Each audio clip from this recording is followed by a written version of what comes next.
మంచి తండ్రి, సర్వశక్తిమంతుడైన మా దేవా, ఈ మంచి సమయాన్ని బట్టి మీకు స్తోత్రము.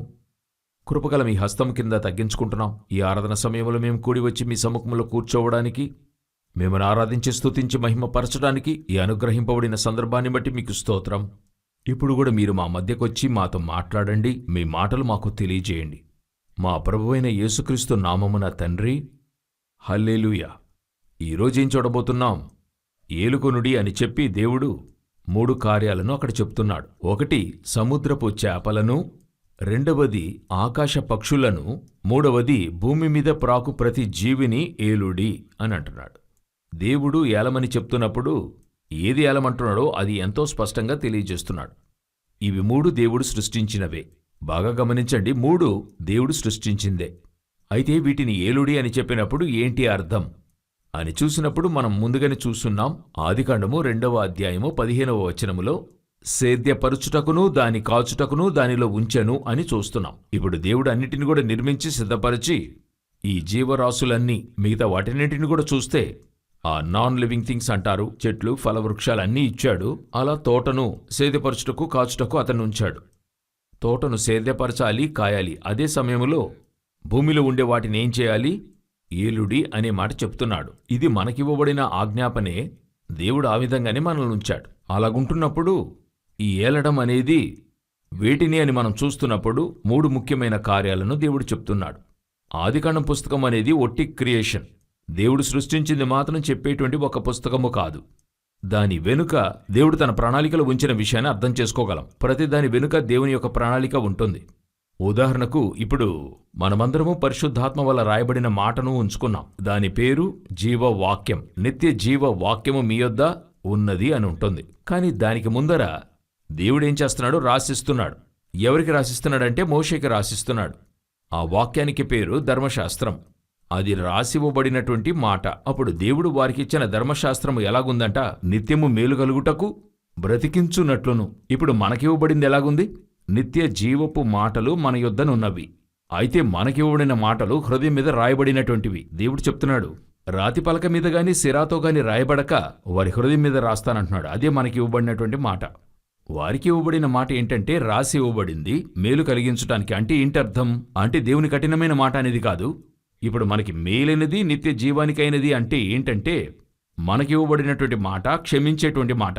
మనకిచ్చింది మనకేం చేస్తుంది? క్షమిస్తుంది, మనల్ని పరలోకానికి చేరుస్తుంది. అయితే ధర్మశాస్త్రం అన్నది క్షమించదు, అది పాపాన్ని కప్పుతుంది, అది పరలోకానికి తీసుకెళ్దు. తాత్కాలికముగా వాళ్లకది దేవుని యొక్క ఉగ్రత నుండి తప్పించుకోవడానికి ఒక మార్గాన్ని ఏర్పరుస్తుందే గాని మనకిలాగా పరిపూర్ణముగా పాపం క్షమించబడి పరలోకానికి కొనిపోయే విధంగా ధర్మశాస్త్రం చేయదు. వారికది చేయదు. అదే మేలు కలుగుటకై బ్రతికించున్నట్లు అని ఉంటుంది. అయితే దానికి ముందు, మోషేకి ముందు 2000 సంవత్సరాలుంది, ఆదాము నుండి అబ్రహాం వరకు. అప్పుడంతా వారికి రాసివ్వబడలేదు, మనవలే పరిశుద్ధాత్మ వల్ల హృదయం మీద రాయబడలేదు. అప్పుడుండిన మాట ఏంటని అడిగినట్లయితే వారికి సృష్టి కార్యము, క్రియేషన్స్ అన్నిటిని కూడా చూపించాడు. వీటి వెనుక దేవుని యొక్క ప్రణాళిక ఉంది. ఒక్కో దాని వెనుక ఏముంది? దేవుని ప్రణాళిక. అది ఎలాగ అర్థం చేసుకోవచ్చు అని అడిగితే, ఈ ధర్మశాస్త్రంను గురించి చెప్పేప్పుడు దేవుడేం చేస్తున్నాడు? మోషేకి ధర్మశాస్త్రం ఇచ్చినప్పుడు ఒక ప్రత్యక్షపు గుడారాన్ని తనకి చూపిస్తున్నాడు. చూపించి, ఆ ప్రత్యక్షపు గుడారాన్ని చూపించిన నీకు కొండ మీద చూపించినటువంటి మాదిరిగా క్రింద కట్టుటకు హెచ్చరికగా ఉండుము. ఇప్పుడు ఆ ప్రత్యక్షపు గుడారాన్ని చూస్తున్నాడు. చూసి అది అట్లే క్రింద కట్టాలి. అప్పుడు చూసిన ఆ ప్రత్యక్షపు గుడారంలో దేవుని ప్రణాళిక ఉంది. ఆ ప్రత్యక్షపు గుడారానికైన బలిపీఠాన్ని అక్కడ చూస్తున్నాడు. చూస్తే ఆ బలిపీఠం అన్నదేంటి? అక్కడ చెల్లించే బలి ఏమిటి? దీని వెనుక ఒక ఆత్మీయ సత్యం ఉంది. అక్కడ ఒక దీపస్తంభాన్ని చూస్తున్నాడు. ఇవన్నీ అక్కడ కొండ మీద నేను చూపించిన నమూనా ప్రకారముగా అని దేవుడు చెప్తున్నాడు. అదేవిధంగా ఆదాము నుండి అబ్రహాం వరకు ఈ ప్రకృతి, దేవుడు సృష్టించిన ప్రతిదాని వెనుక ఒక మోడల్ ఉంది. ఈ మోడల్ని చూసి వారు తెలుసుకోవాలి. ఉదాహరణకు ఇప్పుడు పస్కా బలిపశువును అర్థం చేసుకుంటాం. ఆ బలిపశువు ఎవరిని సూచిస్తుంది? యేసుక్రీస్తును సూచిస్తుంది. మన వల్ల అది అర్థం చేసుకోగలం. అయితే అది అప్పుడు తోటలో జీవవృక్షం ఉండింది. ఈ జీవవృక్షము దేని సూచిస్తుంది అంటే మనకి తెలియదు. పస్కా బలిపశువు అంటే యేసుక్రీస్తు అని తెలుస్తుంది. ఇప్పుడు అది మనము ఆ ఆత్మీయ అర్థాన్ని చదవలేదు, ఆ యాంగిల్లో దాన్ని చూడలేదు. జీవవృక్షం అంటే ఏంటి? ఆదికాండము 3వ అధ్యాయం 22వ వచనంలో చెప్తున్నాడు. చదువుదామా? కాబట్టి అతడు ఒకవేళ తన చెయ్యి చాచి జీవ వృక్ష ఫలమును కూడా తీసుకొని తిని నిరంతరము జీవించునేమో అని. అప్పుడు జీవవృక్ష ఫలాన్ని మనిషి తింటే ఏమవుతాడు? నిరంతరము జీవిస్తాడు. అదే యేసు నా మాట విని నన్ను పంపిన వాని యందు విశ్వాసముంచువాడు నిత్యజీవం గలవాడు. అప్పుడు జీవవృక్షం ఎవరిని సూచిస్తుంది? యేసుక్రీస్తును సూచిస్తుంది. ఇదే విధంగా ఆదికాండములో సృష్టి కార్యమై ఉండింది. మొదటి అధ్యాయం పూర్తిగా, రెండవ అధ్యాయం పూర్తిగా, ఈ 2 అధ్యాయాలను ఎలాగా ప్రత్యక్షపు గుడారము ఇశ్రాయేలీయులకు ఇవ్వబడి, దాని వెనుక ఉన్న యేసు, దాని వెనుక ఉన్న విమోచన, దాని వెనుక ఆజ్ఞలు, అందులో ఉండే ఆశీర్వాదాలు ఏవై ఉన్నావో అదే విధంగా ఆ తోటలో, ఆ ఏదెను తోటలోనిది, ఇక ఆ తోటలో ఉండే చెట్లు, వృక్షాలు, పెంపుడు జంతువులు, అడవి జంతువులు, సముద్రపు మత్స్యములు, అన్నిటి వెనుక దేవుని యొక్క ప్రణాళిక ఉంది. అన్నిటి వెనుక ఉంది. అది ఎలాగ మీరు ధ్యానించారో అదేలాగా ఇది కూడా మీరు ధ్యానించాలి. మనము ధర్మశాస్త్రాన్ని, ప్రత్యక్షపు గుడారాన్ని ధ్యానిస్తున్నాం. అయితే ఆదికాండం పుస్తకాన్ని మనం ధ్యానించడం లేదు. అది కేవలం సృష్టిగానే మాత్రమే చూస్తున్నాం. సృష్టిగా మనం చూడాల్సిన అవసరత మనకి లేదు. ఎందుకు అన్నట్టయితే దేవుడు క్రియేట్ చేశాడు. అది ఒకే మాటలో చెప్పి వెళ్ళచ్చు. ఇప్పుడు చూడండి, ఆదియందు దేవుడు భూమి ఆకాశములను సృష్టించాడు. ఇంతటితో ఆపితేనే చాలు, దేవుడు సృష్టించాడని మనకు తెలుసు. అయితే ఎందుకు అది ఒక్కొక్కటిగా చెప్తూ ఉన్నాడు? 7 రోజులకి 7 కార్యాలు చేస్తున్నాడు. అప్పుడు ప్రతిదాని వెనుక ఏదో ఒకటి ఉంది. దాని వెనుక ఉన్న దేవుని ప్రణాళిక అది కనిపెట్టాలి. అందులోనే మనం ఈరోజు ఒక విషయాన్ని మాత్రం చూడబోతున్నాం. ఆ ఆదికాండము 1:28లో 3 కార్యాలను దేవుడు ఏలమని చెప్తున్నాడు. 3 విధాలైన కార్యాలు దేవుడు సృష్టిస్తున్నాడు. ఒకటి, మొట్టమొదటిగా సముద్రపు చేపలను, రెండవది ఆకాశ పక్షులను, మరి మూడవదిగా భూమి మీద ప్రాకు ప్రతి జీవిని అని దేవుడు చెప్తున్నాడు. అప్పుడు ఇందులో మొదటిగా దేవుడు చెప్పేటువంటి సముద్రపు చేపలను అంటే ఏంటి? ఇవన్నీ కూడా మనం వాక్యంలోనే చూడబోతున్నాం. ఇవేవి ఊహాజనకమైనవి కావు, అన్ని వాక్యం నుండే చూడబోతున్నాం. మొదట సముద్రపు చేపలను అంటే ఏంటి, సముద్రము అంటే ఏంటి అని అడిగితే ఆదికాండం 1:10 చదవండి. ఆదికాండం 1:10. దేవుడు ఆరిన నేలకు భూమి అని పేరు పెట్టాను, జలరాశికి ఆయన సముద్రములని పేరు పెట్టాను. అప్పుడు జలరాశి అంతటికి పేరేంటి? సముద్రం. జలరాశి అంటే ఏంటి? చదవండి, ప్రకటన 17:15 చదవండి. మరియు ఆ దూత నాతో ఈలాగు చెప్పాను, ఆ వేశ్య కూర్చున్న చోట నీవు చూచిన జలములు ప్రజలను, జనసమూహములను, జనములను, ఆయా భాషలు మాట్లాడు వారిని సూచించును అని మనం వాక్యములో చూడగలుగుతున్నాం. అప్పుడు ఆ జలములు ప్రజలను, జనసమూహములను, జనములను, అలా చేరిన జలములకే సముద్రమని ఇది వాక్యం చెప్తుంది. అలాగంటే సముద్రపు చేపలు అంటే ఏంటి అర్థం? దేన్ని సూచిస్తుంది అని అడిగినట్లయితే ఈ సముద్రం అన్నది లోకములో ఉండేటువంటి ప్రజలు. అందువల్ల ప్రకటన 13:1లో క్రూర మృగము సముద్రంలోండి పైకి వచ్చుట చూచితిని అంటే ఏంటర్థం? జనముల మధ్య నుండి ఒక రాజ్యము లేచి వచ్చుట చూచెనని అర్థం. అప్పుడు ఈ సముద్రము గొప్పదైన ఒక ఉపద్రవం లేక ప్రపంచానికి సూచనగా ఉంది, జనుల మధ్య నుండి. ఇప్పుడు దేవుడు చెప్తున్నాడు సముద్రపు చేపలను ఏలుడి అనేటువంటి అర్థం. అప్పుడు సముద్రపు చేపలను ఏలడము అనంటే మొట్టమొదటిగా ఆదాముకి ఈ ఆధిపత్యం ఇవ్వబడుతుంది. సముద్రము దాని మత్స్యములను ఏం చేయి? ఏలుడి అని దేవుడు చెప్తున్నాడు. అయితే జరిగిందేంటి? ఆధిపత్యాన్ని ఆదాము వదిలేశాడు. ఆధిపత్యాన్ని ఆదాము వదిలేయడం వల్ల ఇప్పుడు ఏమవుతుంది? ఈ సముద్రము, ఈ గాలి, ఆ పైనున్న కార్యాలు వ్యతిరిక్తంగా మారాయి. లోపరుచుకోలా. ఇంకా ఆదామేం చేయాలా? లోపరచి ఏలుడి అని ఉంది. ఇది దేనికైనా సూచన అని అడిగితే సముద్రం అన్నది ప్రజల్ని సూచిస్తుంది, వాయువు అన్నది దూతల్ని సూచిస్తుంది. కీర్తనలు 104:4 చదవ. వాయువులను తనకు దూతలుగాను, అగ్ని జ్వాలలను తనకు పరిచారకులుగాను ఆయన చేసుకుని ఉన్నాడు. అప్పుడు దూతలు ఏమై ఉన్నారు? వాయువులై ఉన్నారు. ఇప్పుడు ఈ వాక్యానికి అర్థం తెలుస్తుంది. చదవండి, మత్తయి సువార్త 8:26 చదవండి. అందుకు ఆయన, అల్ప విశ్వాసులారా, ఎందుకు భయపడుచున్నారని వారితో చెప్పి లేచి గాలిని సముద్రమును గద్దింపగా మిక్కిలి నిమ్మళమాయెను. ఇప్పుడు మీరు యోచించండి, యేసు ప్రయాణము చేస్తున్నాడు. ఆయన సృష్టికర్త. ఆయన సృష్టించిన ఈ వాయువు సముద్రమంతా ఉంది. అది ఒకవేళ ఆయనకి విరోధంగా లేస్తుంది, ఇదొక డ్రామా అని అనుకోండి ఉదాహరణకి. అలా ఎగిసినప్పుడు యేసు లేచి, నువ్వు గాలి వీచినట్లుగా వీచు, నిన్ను గద్దించినట్టుగా చేస్తా, నువ్వు నిమ్మలమవు, అప్పుడు అందరికీ నా మీద నమ్మకం వస్తుందంటే అదొక డ్రామా, అబద్ధం. నిజంగానే మనుష్య కుమారుడు ట్రావెల్ చేస్తున్నాడు. ఇప్పుడు యేసుక్రీస్తు దేవుని కుమారుడని సాతానుకు తెలుసా తెలీదా? బాగా తెలుసు. 4వ అధ్యాయంలోనే ఉంటుంది. యేసుక్రీస్తు వద్ద ఏం చేస్తున్నాడు? ఆయన తీసుకెళ్లి దేవుని కుమారుడనే చూపిస్తున్నాడు. ఆ తర్వాత ఇదే 8వ అధ్యాయంలో మీరు చదివి చూసినట్లయితే యేసు ఒక గ్రామంలోనికి వెళ్ళినప్పుడు వారు దేవుని కుమారుడా, మమ్మును బాధించుటకు ఇక్కడికి వచ్చితివా అనే కదా ఉంది. అప్పుడు వాడు యేసును చూచి ఏమంటున్నాడు? దేవుని యొక్క కుమారుడా. అప్పుడు ఈ వాయువునకు, వాయువు దేన్ని సూచిస్తుంది? దూతల్ని సూచిస్తుంది. ఆ దూతలు దేవుని దూతలైతే దేవునికి వ్యతిరేకంగా రారు. దేవుని బిడ్డలకు ఎదురుగా ఏం చేయరు, రారు. అప్పుడు ఈ గాలి దేన్ని సూచిస్తుంది? త్రోయబడిన సాతాను దూతలు, భూమి మీద ఉండే దూతలు. వీళ్లే మనకి విరోధంగా లేస్తున్నారు.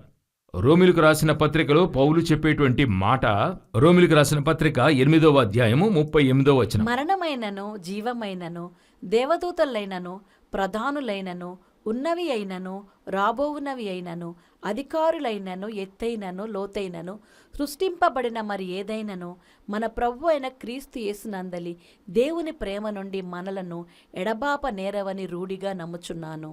అప్పుడు దూతలను ఆయనకి విరోధంగా వచ్చి ఆయన ప్రేమను ఏం చేయగలరు? వేరు చేస్తారు అంటున్నాడు. అప్పుడు ఈ చోట చదువుతున్నప్పుడు గాలిని సముద్రమును ఆయన గద్దింపగా అంటే దాని అర్థము ఆ సముద్రము పైన ఉన్న గాలి దూతలను సూచిస్తుంది. సముద్రపు గాలి అన్నది సాతాను చేత ప్రభావితమయ్యే జనాలను సూచిస్తుంది. అలా సాతాను ప్రభావితం చేస్తుందా అని అడిగినట్లయితే ఒక ఉదాహరణ బైబిల్లో ఉంది. మీరు చదివితే తెలుస్తుంది. దానియేలు ప్రవచన గ్రంథములో దానియేలు 21 రోజులు ఏం చేస్తున్నాడు? ప్రార్థిస్తున్నాడు. ప్రార్థన చేస్తున్నప్పుడు ఆయన ఒక ప్రశ్న అడిగాడు, దానికి సమాధానం వచ్చింది. ఆ ప్రార్థనకైనా ఆ సమాధానము తెచ్చిన ఆ దేవదూత చెప్పిన జవాబు ఏంటంటే, దానియేలు, నీవు వేడుకున్నప్పుడే నీకు సమాధానం వచ్చింది. 21 దినముల వరకును పారసీకుల రాజ్యాధిపతి నాతో కూడా ఎదిరించెను అని ఉంటుంది. అప్పుడు బాగా గమనించండి, ఈ వాక్యం ఏం చెప్తుంది? దేవదూత ఒక సమాధానము తీసుకొచ్చి దానియేలుకి ఇవ్వాలని ఇష్టపడుతున్నాడు. అయితే ఆ దేవదూత తీసుకొచ్చే సమాధానాన్ని పారసీకుల రాజ్యాధిపతి ఎదిరించెను అని ఉంటుంది. ఒక దేవదూత తీసుకొచ్చేది ఒక లోకంలోని మనిషి ఎదిరించి నుంచోగలడా, ఆపగలడా అని అడిగితే కుదరదు. కాని ఇక్కడ ఎదిరించి నుంచున్నట్టుగా ఉంటుంది. అప్పుడిక్కడ నుంచున్నది ఎవరంటే, ఆ పారసీక రాజ్యాధిపతిని ఆడించేది ఎవరు? సాతాన్. ఎందుకంటే సాతాను మాత్రమే దేవదూతను ఎదిరించి నుంచోగలదు, మనుషుల వల్ల కుదరదు. ఇంకా కూడా మీరు ఈజీగా అర్థం చేసుకోవాలని చెప్తున్నా, చదవండి. ఎహెచ్కేలు పుస్తకము 28వ అధ్యాయం 12వ వచనాన్ని చదవండి. నరపుత్రుడా, తూరు రాజును గూర్చి అంగలార్పు వచనమెత్తి ఇలాగు ప్రకటింపుము. ప్రభువైన యెహోవా సెలవిచ్చినదేమనగా, పూర్ణ జ్ఞానమును సంపూర్ణ సౌందర్యమును గల కట్టడమునకు మాదిరివి. అప్పుడిదెవరు? సాతాను. కాని ఎవరిని గురించి చెప్పబడుతుంది? తూరు రాజును గూర్చిన అంగలార్పు. అంటే ఏంటి అర్థం? మరి ఏ మనిషి సాతాను చేత ప్రేరేపించబడుతున్నాడో వానిని గూర్చి బైబిల్ చెప్తుంది. అయితే తనలో ఉన్న అపవాదితో మాట్లాడుతుంది. ఇదే మీరు 2 చోట్ల చూడగలరు. దానియేలు 10:13లో చూడగలరు. ఎహెచ్కేలు 28:12లోనూ చూడగలరు. ఇదే గాలి సముద్రము, అపవాది వాని జనులును. ఇప్పుడు యేసు ప్రభువు గాలిని సముద్రాన్ని ఏం చేస్తున్నాడు? గద్దించాను అని ఉంటుంది. మొదట మీరు సముద్రపు చేపలను పట్టుకోవాలంటే మీకు తెలిసి ఉంటుంది. బాగా తుఫాను ఉంటున్నప్పుడు సముద్రంలో ఏం పట్టలేరు. చేపలు పట్టడం కుదరదు. చేపలు పట్టాలంటే గాలి సముద్రం ఎలాగుండాలి? నెమ్మదిగా ఉండాలి. అది మీలాంటి వారికి బాగా తెలుసు. ఈ కన్యాకుమారి, కేరళ వాళ్ళకి బాగా తెలుసు. ఒక చేప పట్టాలంటే గాలి సముద్రం ఎలాగుండాలి? నెమ్మదిగా ఉండాలి. మీకే చెప్తుంటారు, తుఫాను ఉన్నప్పుడు సముద్రంలోకి ఏం చేయొద్దు, వెళ్ళొద్దు అని చెప్తారు. అప్పుడు గాలిని సముద్రాన్ని నిమ్మళపరిస్తేనే గాని సముద్రపు చేపలను ఏం చేయలేరు, ఏలుకొనలేరు, పట్టుకొనలేరు. ఇక్కడ గాలి సముద్రము అపవాదిని సూచిస్తుంది. మనకు తెలిసిన ఒక వాక్యముంది. మత్తయి రాసిన సువార్త 12వ అధ్యాయము 29వ వచనం చదవండి. ఒకడు మొదట బలవంతుని బంధింపని ఎడల ఏలాగూ ఆ బలవంతుని ఇంటిలో చొచ్చి అతని సామగ్రి దోచుకొనగలడు? అట్లు బంధించిన ఎడల వాని ఇల్లు దోచుకొనును. అప్పుడు మొదట దొంగలించాలంటే ఎవరిని బంధించాలి? బలవంతుణ్ణి. అప్పుడు సముద్రంలోని చేపలను పట్టుకోవాలంటే దేన్ని బంధించాలి? గాలి సముద్రాన్ని అదుపు చేయాలి. అప్పుడు అపవాది ప్రేరణకు లోనైన ప్రజల్ని అదుపులోనికి తేవాలంటే మీరు ఎవరిని బంధించాలి? అపవాదిని బంధించాలి. మొదట అపవాదిని జయించాలి. అది జరుగుతుందా? అదే చెప్తున్నాడు, ఏలమంటున్నాడు. ఇది ఒక ప్రాసెస్. సముద్రపు చేపలను ఏలుకొనుడి అంటే ఏంటి అర్థము? మొదట సముద్రాన్ని ఏం చేయాలి? గాలి సముద్రాన్ని ఏం చేయాలి? అదుపు చేయాలి. ఇది ఆదాం వదిలేశాడు. ఇప్పుడు 2వ ఆదామైన యేసుక్రీస్తు సముద్రముపై నడిచొచ్చి గాలి సముద్రాన్ని గద్దించి ఆయన చెప్తున్నాడు, మొదట బలవంతుని కట్టి. అప్పుడు ఏలుకొనడంలోని మొదట అర్థం ఏంటి? అపవాదిని మీరు మొదట జయించాలి. అపవాదిని జయించకుండా తన చేతిలో ఉన్న ఆత్మను సంపాదించడానికి కుదరదు. ఈరోజు మనకి కార్యం తెలిసి తీరాలి. అపవాదిని జయించే స్థానంలో మీరు నేను ఉన్నామా అని అడిగితే, విశ్వాసికి అపవాది మీద భయంకరమైన భయం ఉంది. ఎవరి మీద ఉంది? అపవాది మీద భయంకర భయం. మీరు ఎదిరించే వ్యక్తులతో కూడా మీరు బాగా మాట్లాడతారు. ఎందుకు సేవకులతో కూడా మీరు ధైర్యంగా మాట్లాడతారు. అయితే ఎవరితో మాట్లాడరు? అపవాదిని గురించి మాట్లాడరు. అపవాది అన్నప్పుడు టోన్ తక్కువ అయిపోతుంది. అపవాది అన్నప్పుడు అందులో కొందరు చెప్తుంటారు, దానిపాటికి అది ఉంది, మనమెందుకు దాని జోలికి వెళ్ళాలంటారు. వాళ్ళు చెప్పేది ఎలాగుంది? ఇప్పుడు ఎలాగుందంటే, దానిపాటికి అది ఉంది, మీరెందుకు సముద్రంపైకి వెళ్ళారన్నట్టుంది. దానిపాటికి అది ఉంది, మీరెందుకు వెళ్ళారు? వాక్యం స్పష్టంగా చెప్తుంది, సముద్రపు చేపలను ఏలుడి. సముద్రపు చేప అన్నది ఎవరిని సూచిస్తుంది? సముద్రంలోని జనులను సూచిస్తుంది. సాతాను ఆధిపత్యానికి లోనైన వారిని సూచిస్తుంది. అందువల్ల ప్రభు ఆ జాలరులను చూచి పేతురు అతని సహోదరుని చూసి అంటున్నాడు, మిమ్మును మనుషులను పట్టు జాలరునుగా చేస్తానంటాడు. చేపలు పట్టేవారు ఏం పట్టగలరు? మనుషులను ఎందుకు దేవుడు ఉపమాన రీతిగా చేపలు అంటున్నాడు? మనుషులను పట్టుకోవడానికి ఉపమానంగా చెప్తున్నాడు. అప్పుడు మొదటిగా దేవుడు మనుషులను పట్టుకోవడానికి ఎవరిని పంపుతున్నాడు? జాలరులను పంపుతున్నాడు. అదే పేతురును చూసి ప్రభువు చెప్పింది, రండి మిమ్మల్ని ఎవరిని పట్టేవారిగా మారుస్తాను? మనుషులను పట్టువారుగా మారుస్తా. అప్పుడు ఈ వాక్యములో సముద్రపు చేపలను ఏలుడి అంటే ఏంటి అర్థం? మొదటిగా సముద్రమును, అందులో ఉన్నటువంటి జనులను, గాలిని మొదటిగా మనం ఏం చేయాలి? ఏలుబడి చేయాలి, అదుపు చేయాలి, దాని మీద అధికారం రావాలి. అటు తర్వాతనే ఈ సముద్రములో ఉండేటువంటి చేపలను, మత్స్యములను మనము ఏలుబడి చేయగలము. ఈరోజు మీకు నాకు ఆ ఏలుబడి ఉందా? మీరు నేను మొట్టమొదటిగా సముద్రపు గాలి తుపానును మనం అదుపు చేయగలిగామా? సాతానుపై మనకు అధికారం ఉన్నట్టుగా యేసు వాక్యములు స్పష్టంగా చెప్పాడు. ఇదిగో శత్రువు బలమంతటి మీదను మీకు ఏం అనుగ్రహించి ఉన్నాను? అధికారమునిచ్చాడు. వ్యాధులను స్వస్థపరచుటకు, దయ్యములను వెలగొట్టుటకు ఏమి ఇవ్వబడింది? అధికారము ఇవ్వబడింది. అధికారము ఉంది. అయితే ఆ అధికారాన్ని మీరు నేను యూజ్ చేస్తున్నామా? అదే ప్రశ్న. అధికారం ఉంది, అధికారాన్ని యూజ్ చేస్తున్నామా? మనము మొదట ఈ అధికారాన్ని యూజ్ చేయాలంటే మనకి ఏం తెలియాలో తెలుసా? సొలొమోనుని దావీదు రాజుగా అభిషేకిస్తున్నాడు. సొలొమోనును రాజుగా అభిషేకించారు అనే విషయాన్ని తెలుసుకున్న వెంటనే అదోనియాలో ఒక వణుకు పుడుతుంది. వెంటనే అతని వద్ద ఉన్న అతిథులందరూ పారిపోయారు. అదోనియా సొలొమోనుకు భయపడి లేచి బయలుదేరి బలిపీఠపు కొమ్ములను పట్టుకున్నాడు. ఇదే మీకివ్వబడిన అధికారమునకైన మహాత్మ్యము. దేవుడు మిమ్మల్ని అపవాదిని తరమటానికి అధికారమిచ్చాడంటే ఏంటి అర్థం? సొలొమోనును రాజుగా చేసిన వెంటనే అదోనియా అతని పిలిచిన వారందరికీ ఒక భయం ఏర్పడింది గదా. అటువంటి ఒక భయము మీ మీద, నా మీద అపవాదికి కలగాలి. అపవాది జనులకు కలగాలి. దేవుడు అభిషేకించిన దేవుని యొక్క సేవకుడు వస్తున్నాడు, దేవుని చేత అభిషేకం నొందినవాడు వస్తున్నాడని తెలిసిన వెంటనే అది జరగాలి. జరుగుతుందా అని అడిగినట్లయితే, ఏలియాని చూసిన వెంటనే ఆహాబుకు ఒక భయం ఉండింది. హేరోదు బాప్తిస్మకుడు యోహానును చూసిన వెంటనే బాప్తిస్మకుడు యోహానుకి భయపడ్డాడు. అపోస్తలులపై ఉన్న అభిషేకము అననీయ సఫీర విషయంలో జరిగినది చూసినప్పుడు వారి విషయమై ప్రజలకి భయము ఏర్పడింది. యేసుక్రీస్తు ఒక గ్రామంలోనికి ప్రవేశిస్తున్నాడు. ఒక దయ్యము పట్టిన వ్యక్తి వచ్చి చెప్తున్నాడు, సర్వోన్నతుడైన దేవుని కుమారుడా, మమ్మను బాధించడానికా వచ్చారు? ఇదే అభిషేకము యొక్క శక్తి. గాలిని, సముద్రాన్ని గద్దించడానికి ప్రభు అభిషేకించాడంటే ఏంటి అర్థం? మిమ్మల్ని, నన్ను దేవుడు అభిషేకించాడు. ఎలా అభిషేకించాడు? దయ్యాలను తరుముటకును, వ్యాధులను స్వస్థపరచడానికి. అదొచ్చిన వెంటనే స్వస్థపరిచే శక్తి, విడుదల తనంతటే వస్తాయి. అయితే ఏంటి విషయం? మొదట అది మీకు తెలియాలి. ఆ అధికారాన్ని దేవుడిచ్చాడు చేతిలో. ఇప్పుడు సొలొమోనును అభిషేకం చేసిన వెంటనే, రాజుగా చేసిన వెంటనే అదోనియాకు భయం వచ్చింది, అతిథులకు భయం వచ్చింది. సొలొమోనుకి ఆ అథారిటీ తెలియాలి.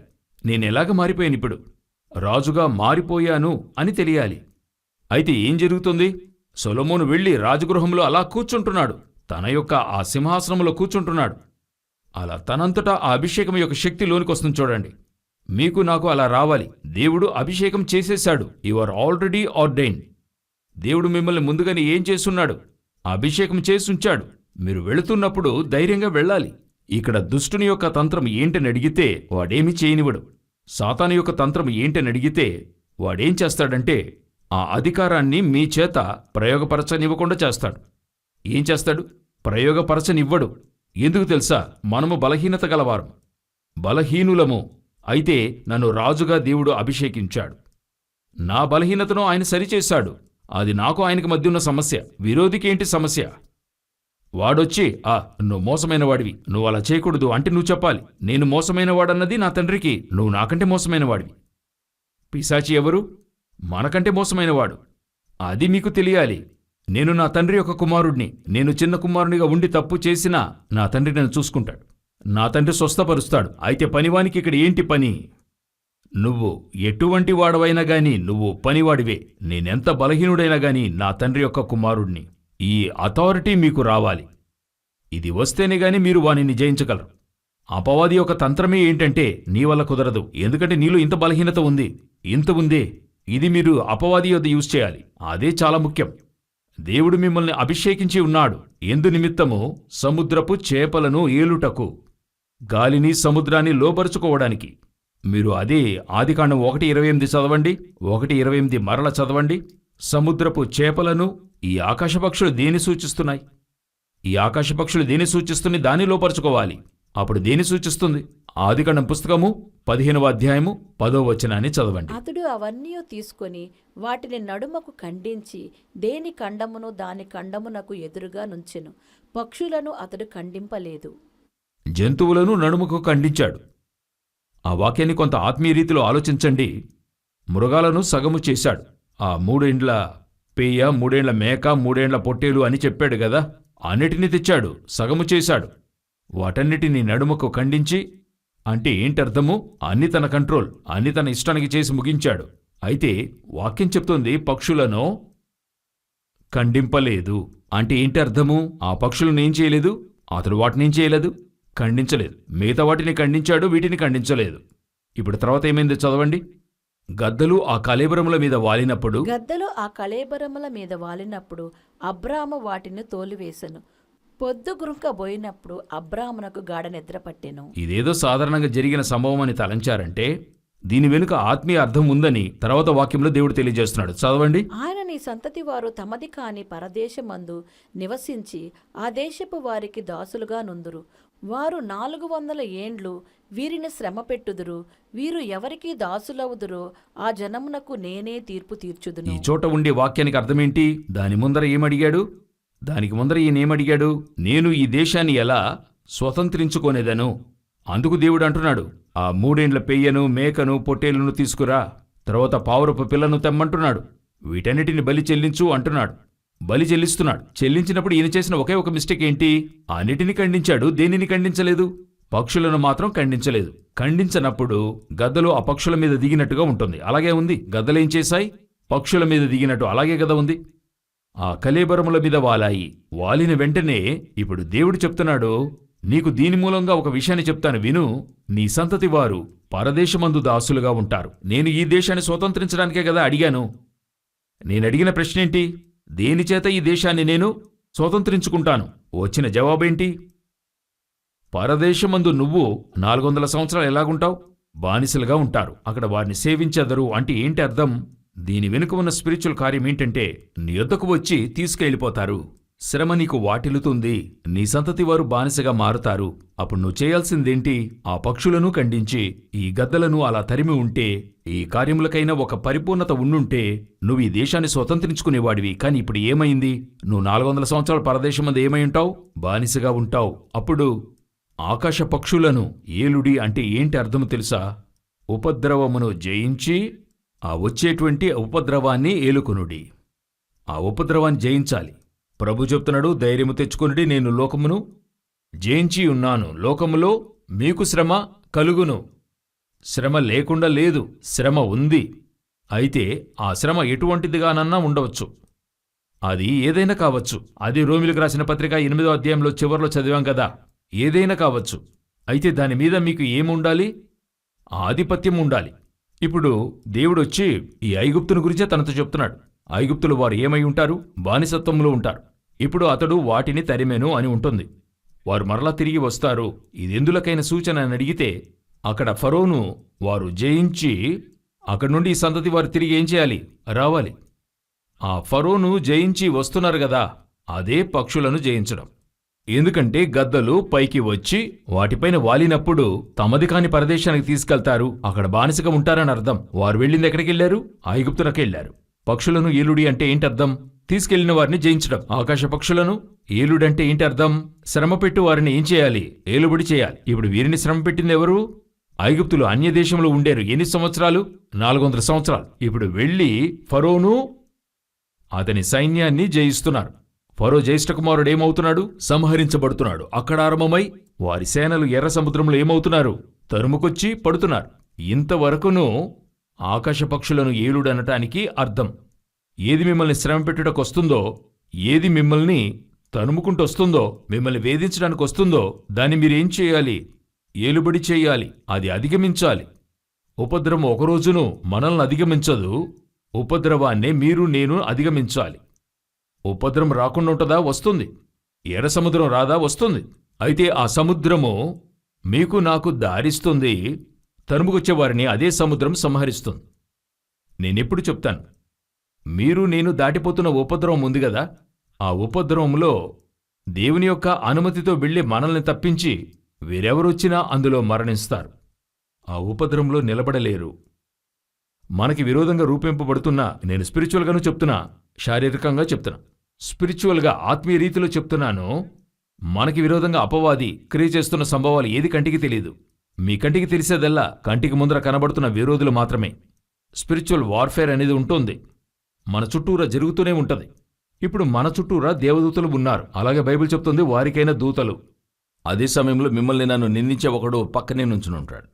రాత్రింబగళ్ళు సహోదరులను నిందించేవాడు అని ఉంటది. కొంచెం దేవుడు చేయి విడిచాడనుకోండి, మిమ్మల్ని నన్ను ఏం చేస్తాడు? తట్టి లేపేస్తాడు. దేవుని యొక్క అభిషేకం సౌలు మీద ఉన్నంత వరకు అతడు వేరే.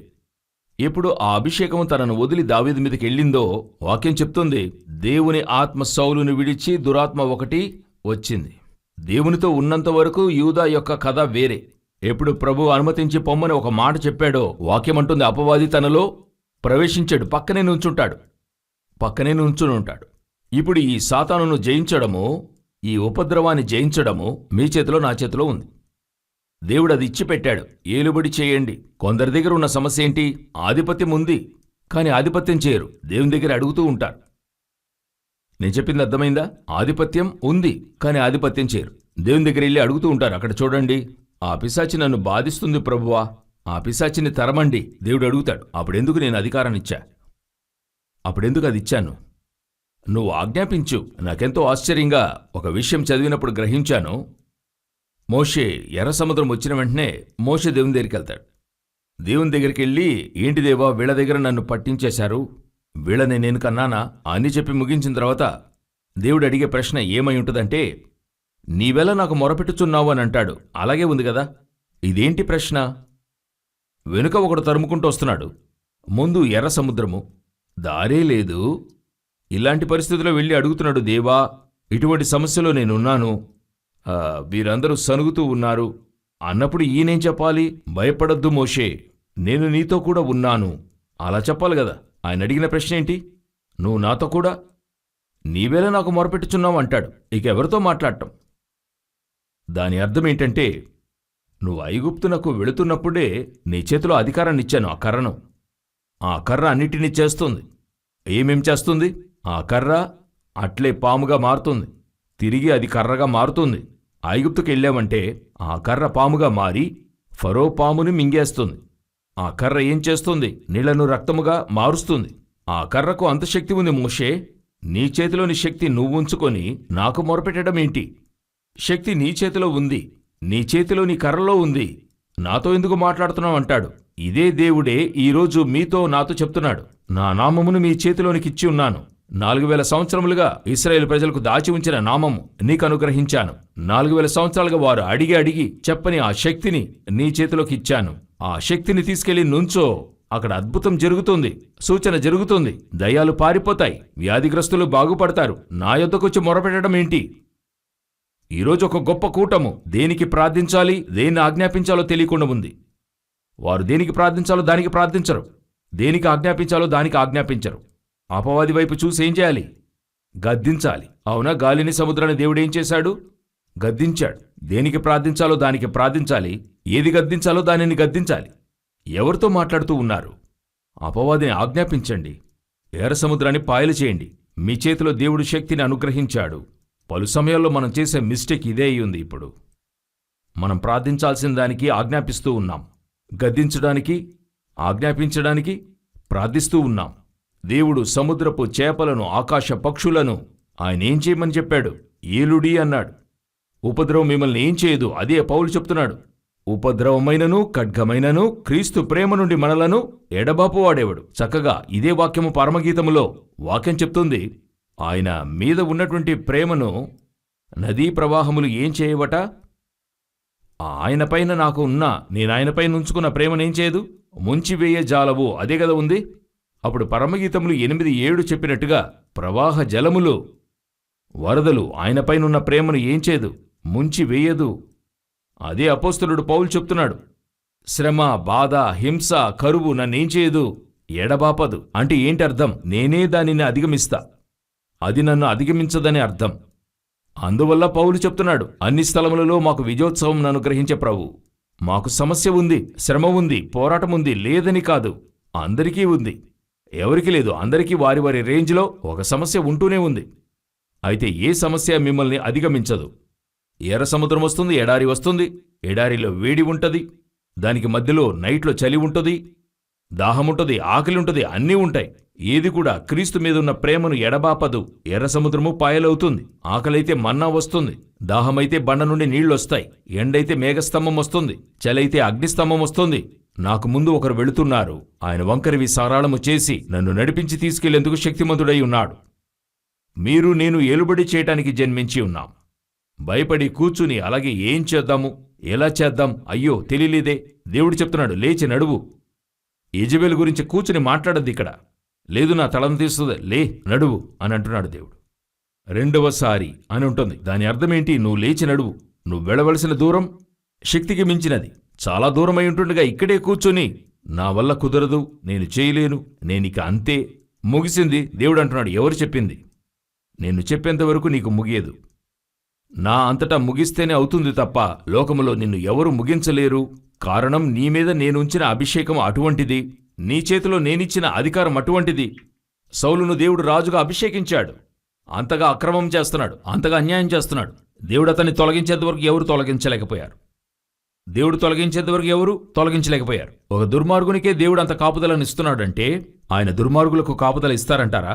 కనానులోనికి వెళ్తున్నారు. లోనికెళ్తున్నప్పుడు ప్రాకారము గల పట్టణము, పరాక్రమము గల శూరులు అందరూ ఉండేరు. అయితే యెహోషువ చెప్తున్నాడు, వారిని కాచిన నీడ.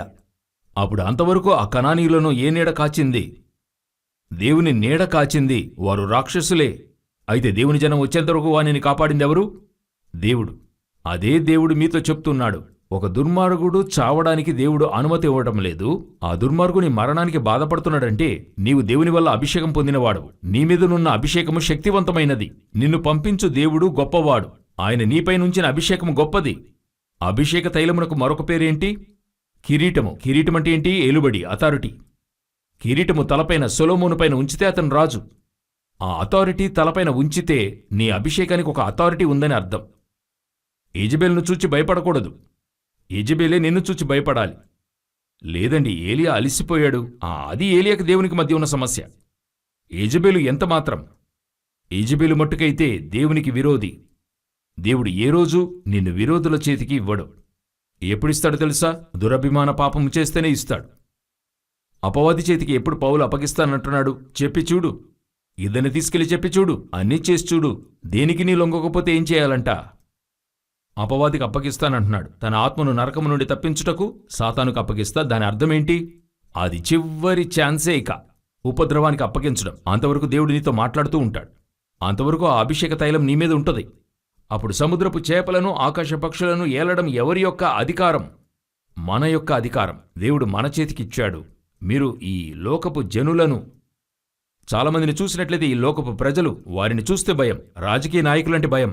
రాజకీయ వ్యవస్థను చూస్తే భయం. అయ్యో, వారు అలా చేస్తారు, ఇలా చేస్తారు. మనము దేవుని చేతిలో ఉన్నంతవరకు ఎవరు ఏది చేయలేరు.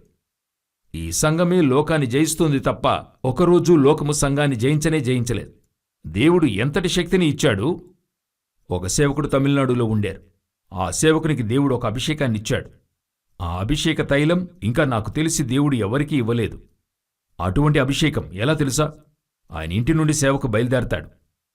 ఇంటి నుండి బయలుదేరతాడంట. అప్పుడంత కారే లేదు, బైకేనట. అది నేరుగా చూచిన వారు నాతో చెప్పిన విషయం. ఆయన బయలుదేరతాడట. ఆయన బైక్ని స్టార్ట్ చేసిన వెంటనే దాదాపు 5 కిలోమీటర్ల దూరంలో మీటింగ్ జరుగుతుందంట. అక్కడ గ్రౌండ్లో ఒక దగ్గర దయ్యాలు పట్టిన వారిని ఉంచుతారు. మొత్తబడిన వారందరినీ ఒకచోట కట్టి పెడతారు. అప్పుడు ఆ దయ్యాలు అక్కడి నుండి చెప్తాయట, అయ్యో ఆ సేవకుడు బయలుదేరాడు, ఇంటి నుండి బయలుదేరాడు, నేనెళ్తానని పరిగెత్తేవట. కొంతసేపట్లో మిగతా దయ్యాలు అయ్యో దగ్గరకు వచ్చేశాడు, నేనెళ్ళిపోతానని చెప్తాయట. ఆశ్చర్యంగా ఉంటుందట. ఆ మనిషి రాకముందే సగం దయ్యాలు పారిపోతాయట. ఆ యొక్క శక్తి ఈనాటికి నీ క్రియ చేస్తూ ఉంది. ఈనాటికి నీ అభిషేకాన్ని దేవుడు ఉంచి ఉన్నాడు. హల్లెలూయా! దేవుడు ఏ విధంగా మిమ్మల్ని నన్ను పిలిచాడు, తండ్రి అయిన దేవుని ముందర రాజులును యాజకులనుగాను పిలిచాడు. సో తర్వాత రానున్న కాలములలో ఇంతవరకు ఎలాగుండిందో తెలీదు. ఇక దేవుడు చేయబోయే కార్యం ఎలాగుండబోతుంది? ఎలా ఉండబోతుంది? భయంకరంగా ఉంటుంది. నిన్ను కలిగి చేసే కార్యం ఎలాగుంటుంది? దేవుడు మోషేతో చెప్తాడు, నేను నీతో ఉండుట చూచి జనులు చూచి భయపడులాగునా అని అంటాడు. సంఖ్యాకాండము 15వ అధ్యాయంలో ప్రజలేం చేయాలట? నిన్ను చూచి భయపడాలి అని అంటాడు. మోషే తర్వాత యెహోషువతో చెప్తాడు, భయపడవద్దు, నేను మోషేతో ఉన్న విధముగానే నీకు తోడై ఉందును, నిన్ను విడువను, నిబ్బరముగా ఉండుము, ధైర్యముగా ఉండుము. అదే దేవుడు మనకు చెప్తున్నాడు. ఎటువంటి కార్యానికి భయపడవద్దు, నిబ్బరము కలిగి ధైర్యముగా ఉండండి. చివరిగా ఆదికాండం పుస్తకం 1:28 మరలా చదవండి. దేవుడు వారిని ఆశీర్వదించెను, ఎట్లనగా మీరు ఫలించి అభివృద్ధి పొంది విస్తరించి భూమిని నిండించి దానిని లోపరుచుకొనుడి. సముద్రపు చేపలను ఆకాశ పక్షులను భూమి మీద ప్రాకు ప్రతి జీవిని ఏలుడని దేవుడు వారితో చెప్పెను. ప్రతి జీవిని ఏలుడి అంటే ఏంటి అర్థం? ఒకటి సముద్రమును జయించడమైంది, ఆకాశము పైన కార్యాలు జయించడమైంది. తర్వాత ఏం జయించాలి?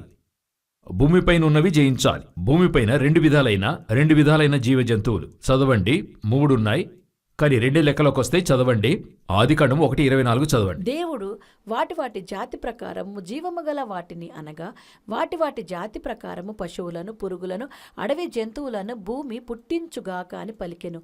ఆ ప్రకారం ఆయను. ఈ 3 కార్యాలు దేవుడు చెప్తున్నాడు.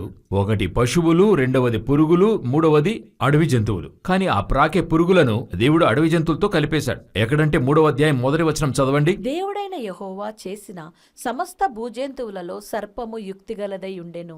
సర్పము ప్రాకే జంతువు గదా, అయితే దేవుడు ఎందులో చేర్చాడు? భూజంతువుల మధ్య తీసుకొచ్చాడు. అది 2 గాని 3 గాని ఉంచుకోవచ్చు. అయితే ఇప్పుడు దేవుడు చెప్తున్నాడు, వీటిని మీరేం చేయండి? ఏలుడి అంటున్నాడు. అడవి జంతువును జయించాలి, పెంపుడు జంతువులను జయించాలి.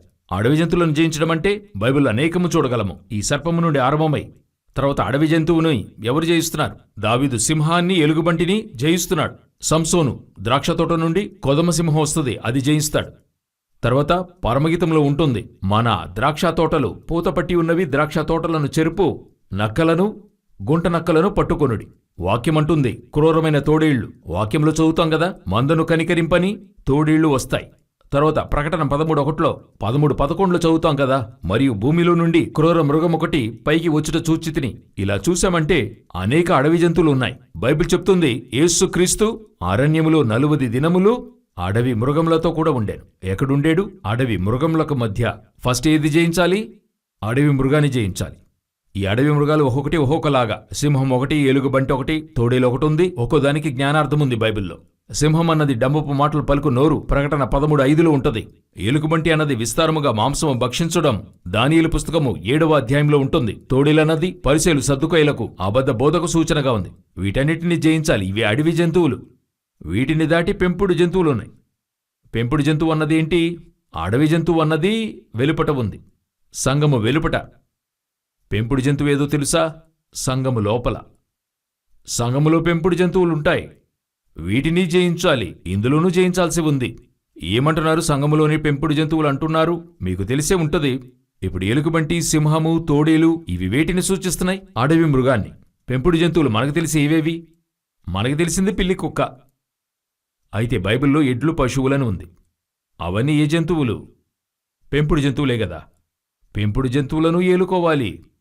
సంఘములో శపింపబడిన ఎడ్లు, పశువులున్నాయి. సంఘములో ఏమున్నాయి? మనకవేవో ఎడ్లు, పశువులే. దేవుని మట్టుకైతే అది అమాలేకుల ఎడ్లు, పశువులు. ఇశ్రాయేలీయులకైనవి కావు. సంఘములో కొన్ని ఎడ్లు, పశువులుంటాయి. వాటిని మనం ఏం చేయాలి? జయించాలి. సంఘములో కొన్ని నిబంధనల క్రింద ఉండే ప్రజలు ఉంటారు. ఈ ఎడ్లు, పశువులు దేవుని దృష్టికి ఎలాగున్నాయని అడిగినట్లయితే జనుల వలె ఉన్నవి. ఇప్పుడు దావీదు తప్పు చేసిన తర్వాత దేవుని చూచి అడుగుతున్నాడు, నేను తప్పు చేశాను, గొర్రెలేమి చేశాయి? దేవుడు చెప్తున్నాడు, నేనే మంచి కాపరిని, నా గొర్రెలు నా స్వరము. అప్పుడు ఇందులో సంఘము లోపల కొన్ని మంచి గొర్రెలు కూడా ఉంటాయి, కొన్ని శాపానికి గురైన గొర్రెలు ఉంటాయి, అందులో ఉంటాయి. అవి జయించాలి. మనం సామాన్యంగా అడవి జంతువులనే కాన్సంట్రేట్ చేస్తుంటాం. అపవాది ఉపద్రవాన్ని తెస్తుంది, వారి వల్ల వీరి వల్ల సమస్య, పోరాటం, అబద్ధపు బోధలు అన్నీ ఉన్నాయి. లోనే కొందరు కూర్చునుంటారు, లోన కూర్చుని కథలు మాట్లాడుతుంటారు, లోన కొన్ని హేయమైనవి కూర్చునుంటాయి, లోన కూర్చుని కొన్ని శాపమైన కార్యాలు చేస్తూ ఉంటాయి. ఆ సంఘములోనే ఉంటాయి.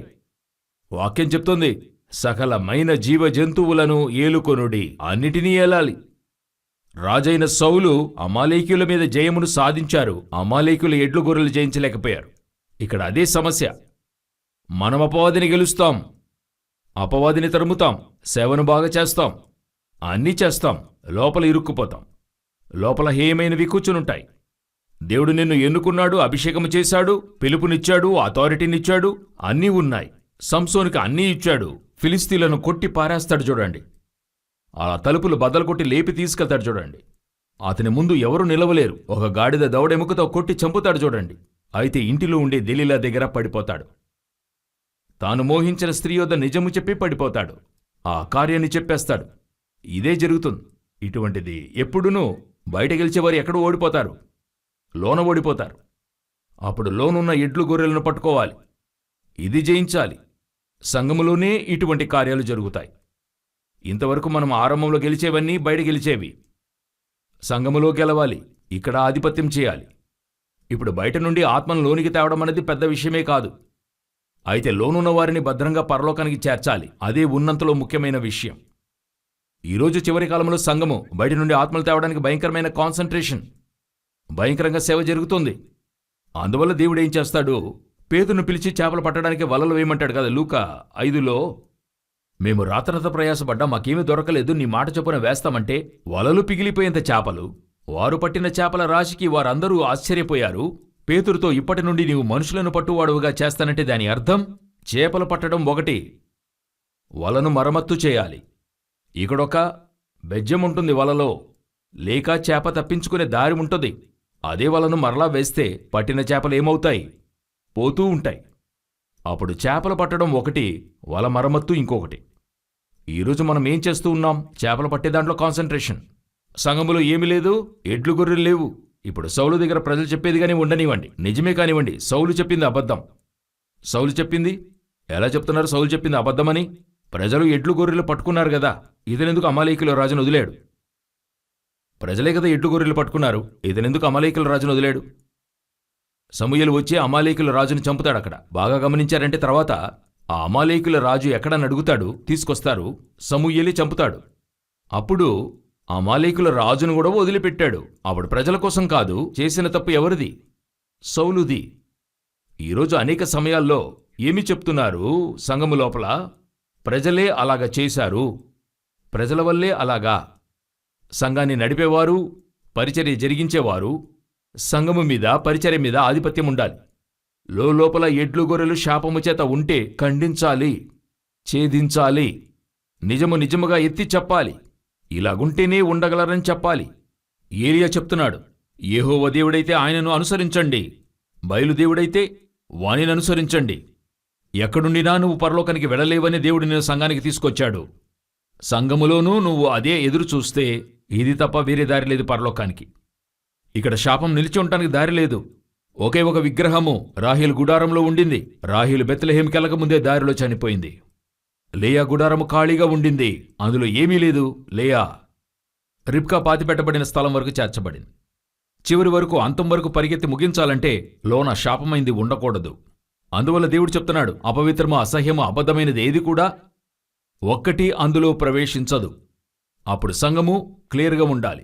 ఒకవేళ యాకోబుకు తెలియకుండా రాహేలు ఉంచుకోవచ్చు, ఒకవేళ మీ పాస్టర్కి తెలీదు, పరిచర్యలో ఉన్నవారికి తెలీదు, నీలో అక్రమం చేస్తూ ఉండవచ్చు. నీకు దేవుడు చెప్తున్నాడు, అధికారమిచ్చిన దేవుడే చెప్తున్నాడు, సౌలును అభిషేకించిన దేవుడే చెప్తున్నాడు, నీకు అధికారమిచ్చిన దేవుడే చెప్తూ ఉన్నాడు. దేవునికి అయిష్టమైంది చేస్తూ ఉన్నావంటే ఒకరోజు దేవుడు నిన్ను త్రోసివేస్తాడు. నీవు ఏలుబడి చేయడానికి పిలువబడ్డావు, నువ్వు త్రోసివేయబడ్డానికి పిలువబడినవాడు కావు. ఈరోజు ఒక గుంపు అలాగే చేస్తూ ఉంది. దేవుడు మిమ్మల్ని నన్ను ఆధిపత్యం చేయడానికి పిలిచాడు. హల్లెలూయా. మనం ప్రార్థిద్దాం. మొట్టమొదటిగా ఈ లోకములో ఉండే ప్రజలు, వారి మధ్యలో దేవుని చేత ఎంచబడిన బిడ్డలు. దేవుడు కొంతమందిని ముందుగా నిర్ణయించి ఉన్నాడు. వారే సముద్రములోని చేపలు. వారిని పట్టుకునేలాగున మిమ్మల్ని దేవుడు పిలిచాడు. దేవుడు ఎవరిని ముందుగా నిర్ణయించాడో వారిని ఆయన పిలిచాడు. నువ్వు వెళ్ళి వారిని పట్టుకోవడానికి దేవుడు అధికారం ఇచ్చాడు. ధైర్యంగా సువార్తను చెప్పండి.